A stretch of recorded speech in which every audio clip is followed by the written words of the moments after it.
Hello everyone, there's another robot which is called color sort, which is going to arrange the colors red, black, green and other colors, but me I have only red and black, so I'm going to arrange the only that I have. Here's a robot which is color sorter, which is a color scanner, EV3 brick machine which is built up with a medium motor, color scanner connected to port number 3. The motor is connected to other port that side.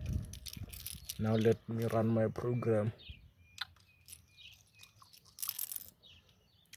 Let me scan the first.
Thank you.